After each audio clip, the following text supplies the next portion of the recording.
os dados, vocês continuem se sentindo assim, tendo essa percepção assim, que são culturas totalmente diferentes assim, tem que ser respeitadas essa diferença. É isso. Funciona esse negócio aí?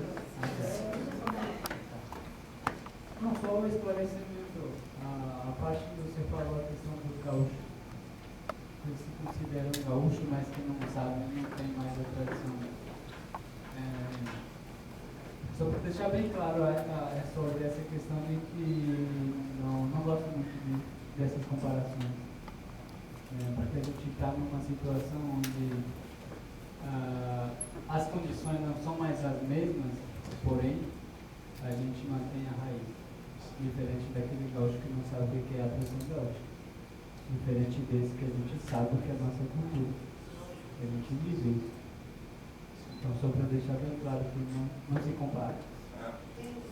Então, assim, só para deixar bem claro também que esses são, muitas vezes, acho que o preconceito mesmo, ela surge muito disso. E que bom que pessoas que foram lá, pelo menos, ficaram conscientes a partir disso, né? Dessa realidade que a gente está sempre nessa condição precária, mas ao mesmo tempo sempre forte na questão da cultura, né? Mesmo tendo de frente todas essas dificuldades. Então, até agora eu estou tranquilo. Sou o Thiago, da CAF, como tinha dito antes. Eu estava lembrando agora que as pessoas estão começando a comentar da questão de receber as diferenças culturais dentro da universidade, que lá na coordenadoria de estudos afirmativas, que tem eu e a Karen Manuel, que eu antes, a gente até tem uma grande vantagem que a gente lida com todos os alunos indígenas da universidade, então todos eles chegam lá, a gente fala com eles. E a gente tem reparado uma coisa até interessante que a gente tem começado a debater, que é a questão que parece, a impressão que a gente tem é que os alunos indígenas estão recebendo mais resistência de se exprimir como indígenas nos cursos que a princípio seriam mais abertos nesse campo. Para dizer em uma palavra, não seria melhor, mas nas humanas. Eu, por exemplo, eu sou formado em letras, eu faço doutorado em História da Literatura, e eu passei por aquela experiência também de ter as aulas de literatura norte-americana, onde tem muita questão da produção dos indígenas norte-americanos e pouquíssima da brasileira. Inclusive com cenas até engraçadas, né? Que o governo canadense começou a financiar a pesquisa aqui no Brasil e se estuda mais no Brasil literatura indígena produzida no Canadá que produzida no Brasil. E no Brasil, inclusive, eles não conseguem nem publicar, né? Acho que tirando talvez o Daniel Mundo Brunto, nem consiga assim ser publicado por um grande editor.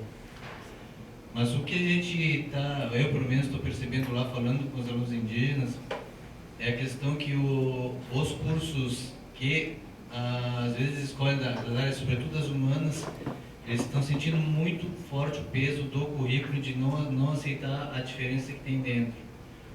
Por exemplo, uma questão que eu tive foi a questão da letras, que não sei se vocês sabem como é organizado os cursos, né? As lideranças indígenas escolhem os 10 cursos que a cada ano vai ter uma vaga para ser preenchido. Letras foi escolhida só no primeiro ano e o aluno se evadiu. Eu falando com os alunos indígenas, eu meio perguntando por que isso aconteceu, foi interessante ver que teve duas justificativas que eles deram. A primeira é que tem aquela ideia, por exemplo, de que eles sentiram dentro, que o curso de letras, por exemplo, é o curso onde tem que falar português direito, tem que ter aulas de gramática, e eles ficam com um certo receio nesse sentido. E o outro foi a questão linguística, que em nenhum momento, e isso eles reclamaram também nos cursos da história, reclamaram que em nenhum momento foi recebido o aluno como uma contribuição que seria para o curso.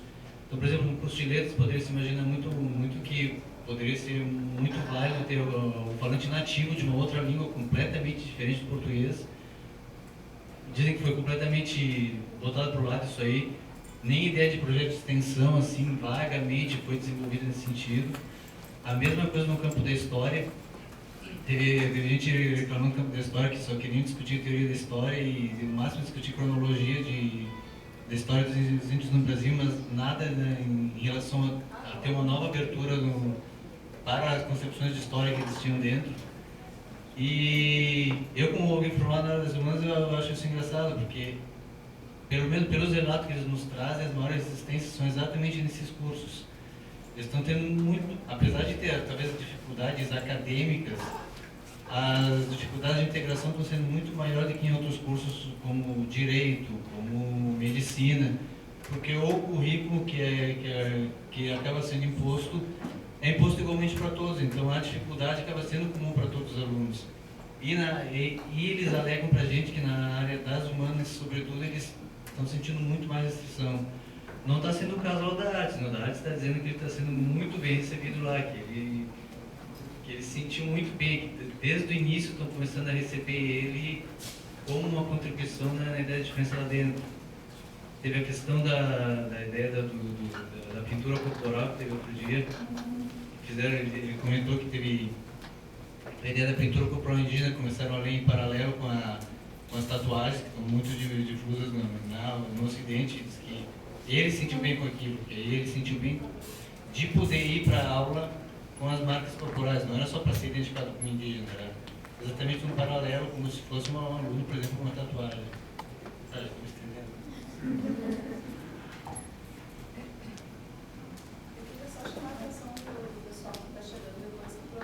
A lista de presença para a gente poder fazer essa certificação, mesmo quem não se inscreveu, não participou das outras que sim hoje. Ninguém está inscrito, vamos lá. Ouvindo todas essas questões que foram levantadas,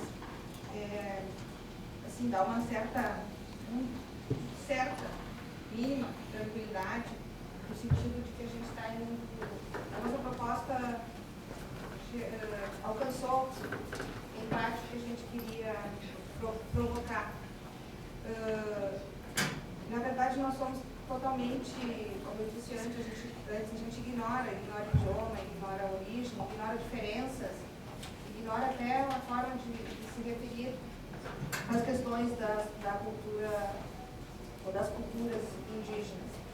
E quando a gente pensa nisso, não só em relação à cultura indígena, mas também a gente tem programação, está pensando em programação em relação a outras etnias, outros grupos culturais e sociais, a questão dos afrodescendentes e também de outros grupos indígenas, que a gente também está provocando e buscando essa parceria para trabalhar e discutir as questões culturais e em perspectiva, ou na perspectiva também da universidade, que isso reflita aqui dentro, né? Então, não é uma discussão pela discussão apenas, como uma ilustração, né? É muito nesse sentido que é o trabalho cotidiano do museu, de trazer essa diferença, de trazer essa diversidade né, à tona, assim, para se discutir, para se provocar, para se desacomodar, né? Quando a gente não sabe como se referir, ou quando a gente equivocadamente, com boas intenções, acha que todos os indígenas são apenas indígenas e não existe diferença entre eles, diferenças culturais, de modo de ser, de modo de se relacionar, não é uma culpa de alguém, né? É um sistema que vivemos e quando o colega falava da questão do idioma, o colega lá que falou com o moçambicano, acho que é, né? E perguntou qual era o idioma, o segundo idioma. É uma discussão que é bem interessante de se fazer, inclusive naquele filme Língua, Mia Couto conversa sobre isso, Martim da Vila fala sobre isso, e a gente não tem não existe um idioma brasileiro, né? Existe, e aí começa a comparar com outros países, outras culturas, e a gente pouco sabe, e é de uma riqueza imensa, porque é uma variedade infinita de diferenças entre os idiomas. A gente agora, no museu, vai tentar também aproximar esse nosso trabalho da Relinter, para trabalhar também com essas outras culturas que estão aqui, que são da América Espanhola, né? Porque o inglês está aí na vida de todo mundo, forçadamente, inclusive mesmo que você não queira estudar o inglês, você tem que saber minimamente o The Book on the Table, porque tu tem que ligar o computador, tu tem que entender o que está acontecendo na tua tela, né? Mas nós temos aqui uma imensa quantidade de alunos colombianos, por exemplo, cuja cultura é desconsiderada, né? Então entra todo mundo, tem que entrar no ritual da universidade com as suas ferramentas e com as suas passagens, sem levar em consideração a riqueza que é. Não é nem uma questão só de respeito, mas de quanto isso é importante e o quanto isso é enriquecedor para nós, quando a gente toma contato com isso e deixa de ser ignorante em relação a essas outras culturas. Então, assim, quando eu vejo esses primeiras impressões, assim, é muito gratificante a gente ver que a gente está tentando chegar onde a gente queria e está indo, por enquanto, num caminho, parece-me certo, assim. Essa questão existe em tudo que é lugar. Quando eu dava aula também, já eu levava os alunos em terras indígenas, bom, mas eles não usam apetrechos indígenas que a gente vê nas imagens. Tem casa igual a nossa, a casa está mal arrumada, né? Observações que a gente ouve, não estavam pelados, né? Mas é o senso comum, se tu pegar os materiais didáticos e o que se discute, ou que não se discute por aí, é daí que se tira as informações, né? Se tem essas informações que outros teremos. Então, esse papel que a gente tenta cumprir via a extensão e via museu, que é um local, uma instituição que tenta trabalhar com a cultura e com as relações com a cultura, né? Com memória, mas não uma memória morta, né? Uma memória viva que está aí, que convive com a gente diariamente. Por isso faz sentido a gente estar trabalhando assim. Eu acho que se eu fosse dizer assim, por quê, se eu fosse tivesse dar um depoimento no porquê me interessei por isso, eu, Cláudia, porque é isso, eu fiz minha formação em História, eu trabalho no museu, trabalho na extensão, então assim, deveria ser quase que automático a gente pensar que esse mundo é muito melhor se a gente enxerga, convive e respeita as diferenças, né? Então, eu fico bastante sensibilizada. E gostaria, inclusive, que a gente mencionou aqui que algumas pessoas mandaram por escrito, que não podem estar aqui agora, os seus relatos de experiência. A gente também aceita que todos que estão aqui, que estão falando e vão continuar falando, que queiram escrever, também escrevam. A gente tem isso sistematizado, registrado, assim, sem preocupações acadêmicas, sem marco teórico, sem sumário, sem um relato. Então, vamos continuar essa rodada, que eu acho que é importante. E quanto mais a gente fala, mais a gente sai também dos senso comum. Então a gente tem que a gente tem que se puxar mais. Eu queria provocar aqui um grupo também que foi, para pensar um pouco, se manifestar, assim, por que ele chamou mais atenção? Eu sei que vai ter milhares de coisas, mas pelo menos citar uma para a gente poder compartilhar um pouco isso, porque de repente me chamou a atenção nisso, para outro chamou a atenção daquilo. Eu vou começar por mim, entendeu? Por exemplo, o que me chamou a atenção na vivência? Eu estava vendo essas últimas fotos são passando de fotos que eu tirei. Uma coisa que chamou muita atenção foi a relação com as crianças. Sabe? Eu fiquei bastante impressionada no seguinte sentido. Tu não consegue nem saber quem é mãe ali. As crianças se autocuidam, entendeu? As menores cuidam das maiores, as mães ocorrem por todos os lados, tem alguma criança chorando e é uma criação absolutamente comunitária, coisa que é impensável para nós. Eu não sei se vocês tiveram essa mesma percepção, mas assim, as crianças, elas vivem em absoluta liberdade, numa tranquilidade, uma falta de gente, mãe em cima, não faz isso, não faz aquilo, não faz aquilo outro. E a gente não consegue nem identificar de quem é mãe, né? Porque as crianças simplesmente, opa, vamos tirar aqui para não trabalhar. A gente pode passar esses filmes que eu acho que é legal também, alguns a gente conseguiu atentar muito. Mas eu queria começar com essa ideia de que cada um pudesse dividir conosco também o que chamou mais atenção. Eu começo dizendo, para mim, foi as mães e as suas crianças, ou as crianças e as mães que eu não conheci. Tá aberto. Eu queria voltar um pouco, antes de começar, pegar o gancho da que a Claudinha acabou de falar, que essa atividade aqui, ela é para a gente refletir o que aconteceu e também para discutir a importância dela na universidade, né?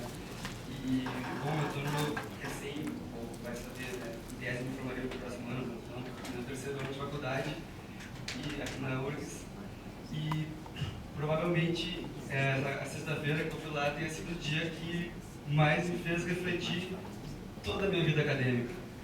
Então, a importância dessa atividade para a universidade, ela chega a ser sem tamanho de tão grande que ela é. E eu percebo isso não só por mim, porque parece que todo mundo teve esse sentimento e todo mundo que falou, ah não, mas eu já estou inscrito para a próxima. E todo mundo gostou muito e todo mundo que eu falei se interessou muito e que essa atividade só tem a crescer mesmo. E que realmente um prazer muito grande e de estar também, não só tendo lá, mas ido como ainda fui a trabalho, né? Eu fiquei muito feliz de estar participando disso e de que podia estar... As coisas aqui na universidade, como disse, elas são muito fechadas, né? E essa é uma atividade que ela realmente abre muito e é uma satisfação muito grande estar participando disso. E eu acho que não só como a parte da extensão de ter que voltar para a sociedade, tudo que é investido na universidade, mas como até que o Ramon estava falando de experiências e reflexões inenarráveis, assim, eu não sei nem explicar as reflexões que eu tive depois de tudo isso, na volta do ônibus, martelando na minha cabeça.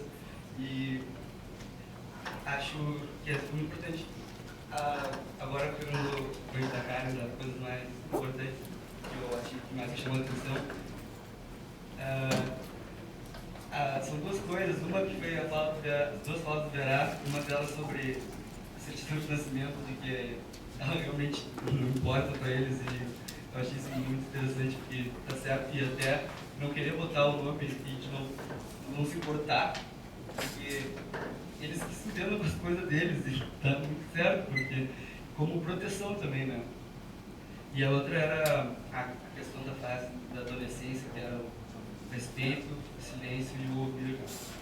É uma coisa que realmente precisa ser levada para a nossa sociedade. É isso. Não sei, eu deixava Outra coisa, que a professora Maria falou, o fascínio dos alunos dela ao tentar desvendar a música deles, que é um padrão totalmente diferente. Não posso explicar isso, mas melhor. Mas eu achei muito bonito de ver o fascínio dos alunos de tentar entender e tentar decifrar, e depois a integração que teve, né? De tentar afinar os seus violinos para ficar do mesmo jeito deles. Bom, achei isso muito importante também. Enquanto o microfone chega na professora Marília, já tem outros inscritos aqui também. Está começando a circular a ficha de avaliação da Progesp, que é uma obrigatoriedade, digamos assim, das ações de capacitação. A gente tentou adaptar um pouco, mas ainda está num formato um pouco rígido, vocês vão observar. Mas peço que, por favor, respondam e entreguem as avaliações. E se não tiverem tempo de fazer hoje, entreguem para nós depois no museu, tá? Porque realmente isso vai ser bem importante por conta de toda essa especificidade que a gente está falando da atividade. Obrigada. Antes também, queria dizer que o Verá veio e trouxe também um pouco da produção deles, que quem quiser esperar, não controlar, não ter contato, tá? A gente pode até ver não sei se já é fácil de expor. Porque eu vou botar lá na mesinha aqui lá, aqui. Não, mas aqui já todo mundo conversando, de repente o pessoal sai, que é melhor lá, né? O pessoal que sai antes. Então, só para avisar quem vai sair antes, que tem compromisso, tá? Eu trouxe do documentário Seres da Mata, que eu selecionei uma quantidade assim que eu, na verdade, não vou dar de graça, mas eu vou dar um desconto aqui para vocês.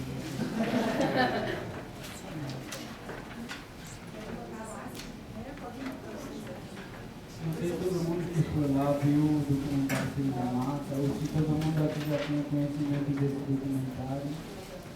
É o que está na internet? É o que está na internet? O documentário já está disponível na internet, não no YouTube. Não. Não, você quer falar? Daí eu aproveito para falar duas outras coisinhas que eu tinha antes anotado. Mas assim, que me chamou a atenção, que me marcou, foram dois, assim, especialmente, enfim, todo, me diverti muito. mas o cuidado, né, de toda a comunidade na nossa chegada. Isso tem muito a ver, né, com essa temporalidade muito ritualizada, né, essa relação muito respeitosa, né, dos Guarani conosco, com outros grupos, com o cosmos, com a natureza. Então a gente foi chegando, a gente foi sendo chegado, né, através da caminhada, naquela paisagem linda, depois lá, aquela fila dançando para também já se sintonizar. E eu queria chamar a atenção aqui para um fator acadêmico muito importante, né, de a gente pensar na pesquisa. Teve uma, não sei o nome dela ali, que falou sobre a questão de não invadir, né, de não fazer pesquisa como se os Guarani fossem objetos. Acho que foi um pouco antes do Verá chegar, ela estava fazendo crítica a pesquisadores que eventualmente tratam, né, suas questões.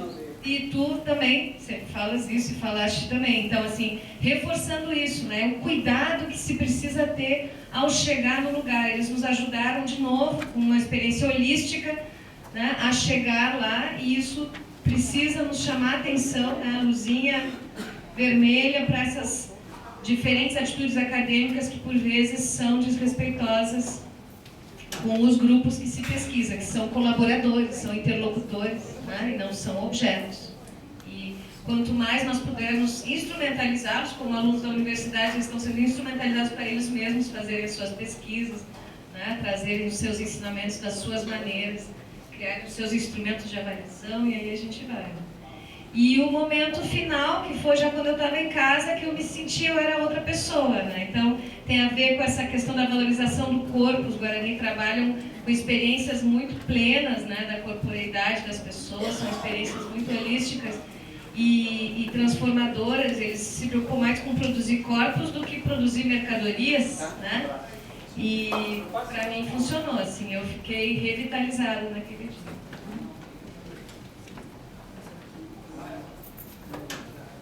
Alô, eu sou o Rodrigo, vou tentar ser breve, assim, resumo. Por que eu me interessei a participar? Como eu faço licenciatura e eu esperava participar do vestibular na aldeia para trazer isso para quando for ministrar a aula, né, desmistificar as questões que envolvem a cultura indígena. Eu também, como algum dia claro também, que tem descendentes indígenas, eu também tinha uma bisavó. E uma das coisas que me chamou a atenção foi quando eu cheguei lá na aldeia, que eu reconheci os cheiros, assim, de uma coisa me chamou a atenção, de que eu já tinha estado naquele lugar, assim. Foi alguma coisa que transcendia e eu não poderia explicar. Não teria aqui. Eu fiquei com uma ansiedade muito grande no dia anterior, né, de participar da ida até a aldeia. A professora falou agora bem aquilo que eu estava pensando, sobre também o respeito e o cuidado que eles tiveram, a questão da paciência em nos receber, que me chamou a atenção, tipo, receber um a um, com todo o cuidado e com uma... assim, eu não sei explicar, o canto das crianças, a paciência que elas tiveram e estavam o tempo todo cantando. Ali, aquilo para mim foi muito especial, assim. Eu gostaria também de ter aprendido a cantar alguns versos das músicas que estavam lá, mas a gente não teve a oportunidade. Talvez para um próximo momento dar ideia para o Verá, que a gente pudesse, eles repetissem, cantassem, que nós pudéssemos repetir e que tivesse uma tradução sobre o que significassem os cantos das crianças. Acho que era isso.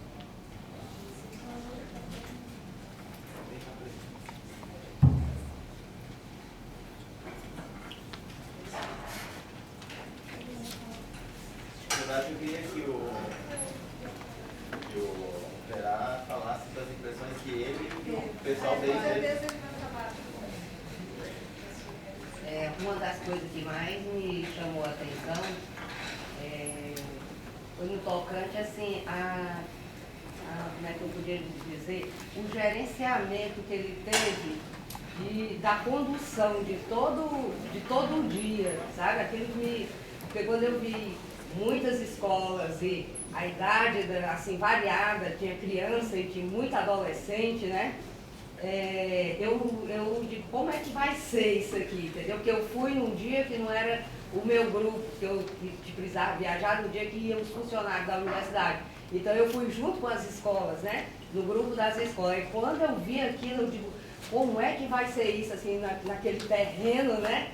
E eu ainda tenho que falar isso para ele, eu fiquei encantada, porque eu acho que eu sou administradora, dona de casa e tudo, eu acho que eu não teria a capacidade que ele teve de conduzir todos os momentos. Eu achei isso, assim, muito genial.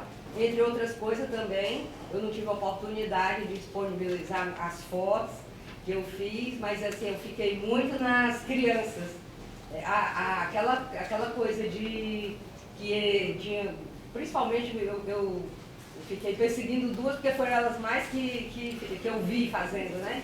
Ela pintando uns aos outros, e o olhar, e o silêncio, né? E eu achei aquilo muito, o olho olhando cada traço que fazia, eu achei assim uma coisa encantadora, sinceramente, entre outras coisas, né? Mas a condução dele é que eu acho que ele realmente dá show de bola.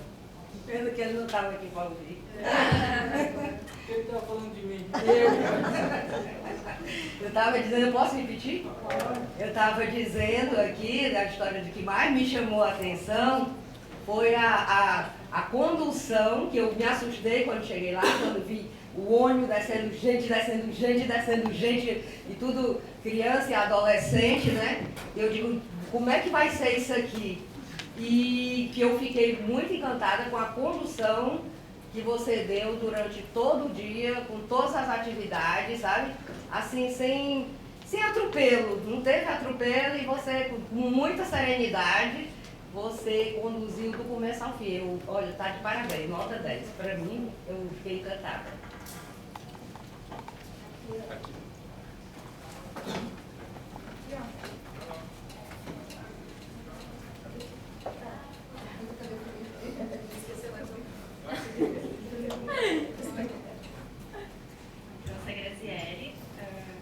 Eu gostaria de fazer algumas considerações desde as primeiras perguntas até coisas que eu observei agora também, né? Como é que eu vim fazer a vivência. No ano passado eu tinha uma colega de pós-graduação que fez a vivência e me procurou para pedir algumas referências de leitura, porque eu trabalho com antropologia da educação, é um tema de pesquisa, mais educação formal, escolar. Então eu passei algumas leituras para ela e ela voltou da vivência muito tocada. Ela escreveu um trabalho para uma disciplina lá que ela, né, citou, assim, né, a experiência. E aí ela voltou muito empolgada, muito tocada, assim, e aí quando surgiu esse ano, né, a possibilidade de ir, eu preciso fazer, né, preciso ver como é. E me chamou muito a atenção essa concepção diferente da aprendizagem, né, o quanto isso é diferente da lógica que a gente está aqui na universidade acostumado, né.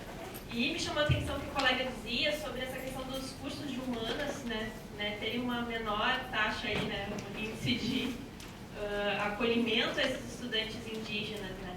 E o quanto a gente tem uma predominância na universidade do discurso e não da prática, né? Nas ciências sociais, na história, nas humanas, a gente fala muito sobre diversidade, a gente fala muito sobre alteridade, sobre o outro, essa temática ela é muito presente até em termos dos conteúdos das disciplinas, mas em termos práticos, quando que a gente tem espaço para conviver com o diferente? Quando que a gente tem espaço para acolher a divergência nas aulas, na relação com os colegas, com os próprios professores, né? E aí eu lembro que o Verá dizia, ninguém ensina nada a ninguém, a gente aprende convivendo, né? O quanto na universidade a gente não tem esses espaços de convivência mesmo, né? Porque a lógica, né, se a gente pensar, a nossa educação, ela não é, ela é uma dimensão retirada do nosso cotidiano, né? E a gente pode ver na aldeia que a educação, a aprendizagem, ela é junto com todas as atividades do cotidiano, né? Isso faz uma diferença muito grande. Então, eu só queria pontuar isso, né? E que junto com essa colega, a gente pensa até em sistematizar e poder escrever também, porque eu acho que essa experiência era bastante inovadora, principalmente pelo protagonismo, né, da comunidade em buscar a universidade para fazer essa ação, por isso com uma metodologia diferente, que talvez a universidade não, né, proporia essa capacitação nesses termos, se partisse dela. Então a gente se coloca à disposição para produzir, para escrever, para ajudar a divulgar e sistematizar essa experiência, como a professora também falou, que eu acho que é bastante importante, né, que isso seja divulgado.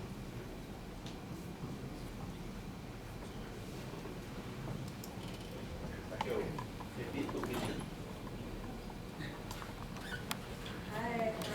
Tem um pedido para você.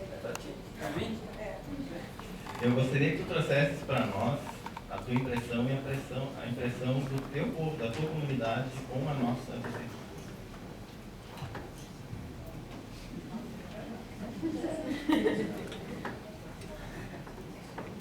Ficaram chocados. Não quer aguentar, né?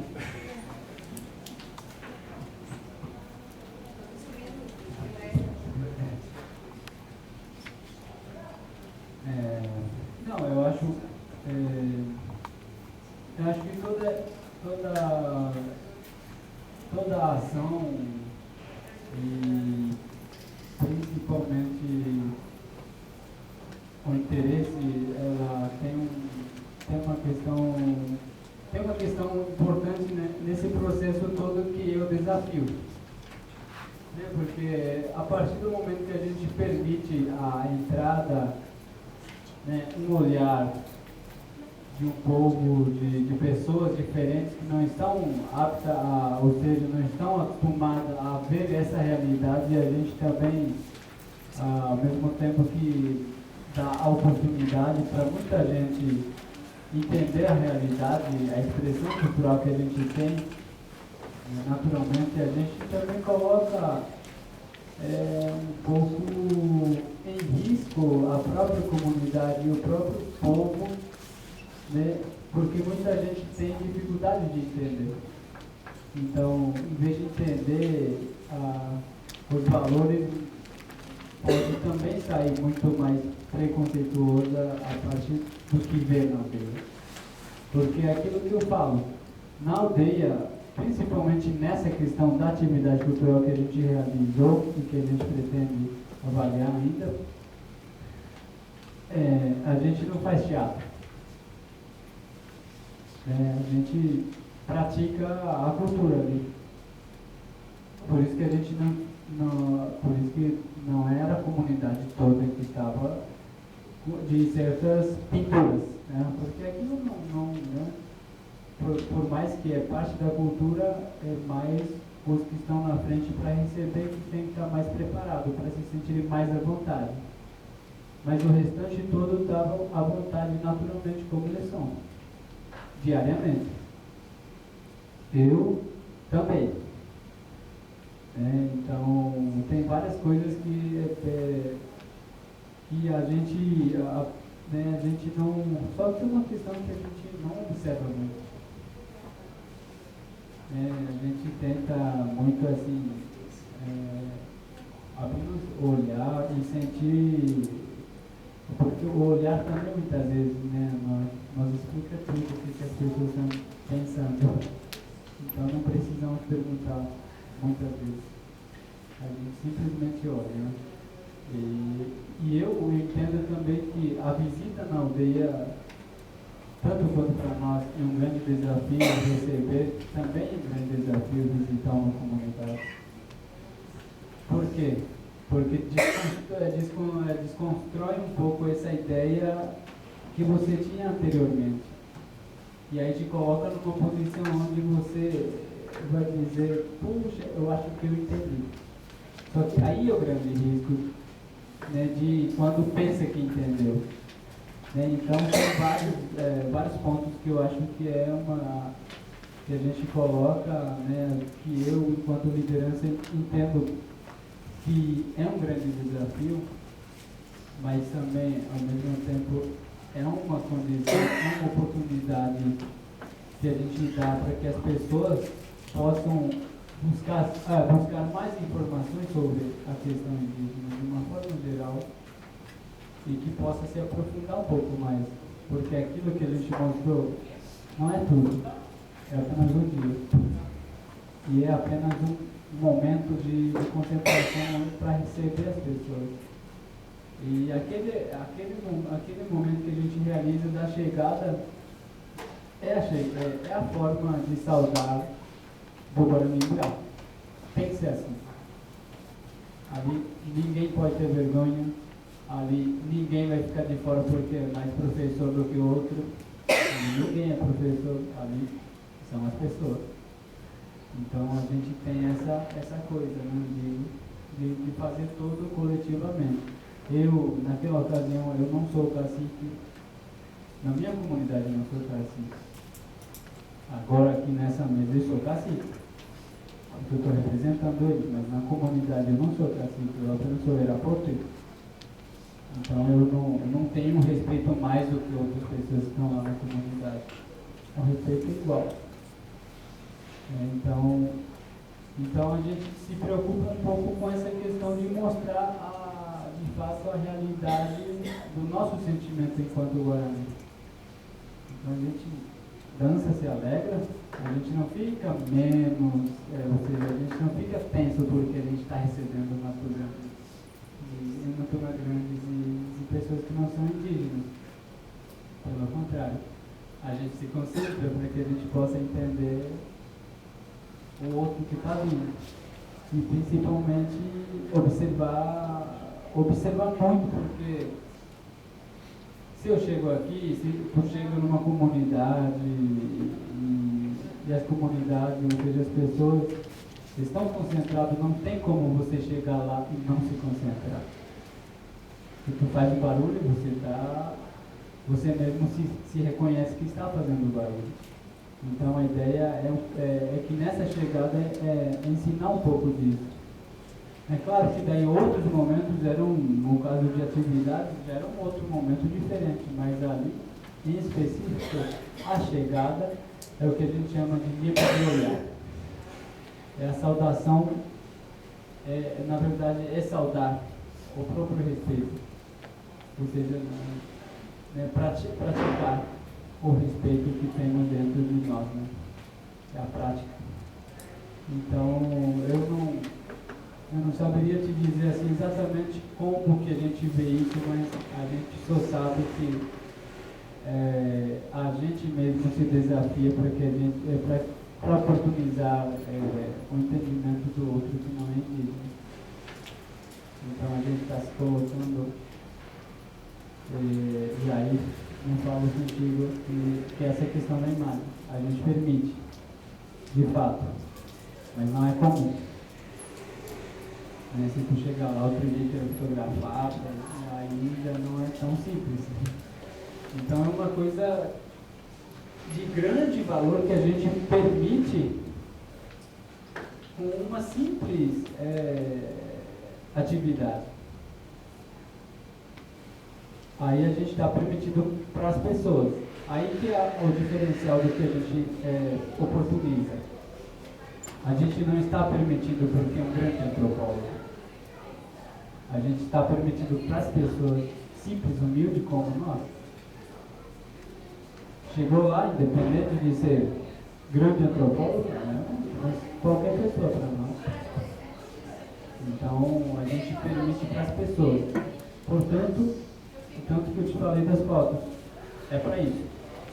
Se for mais além, aí eu te capo.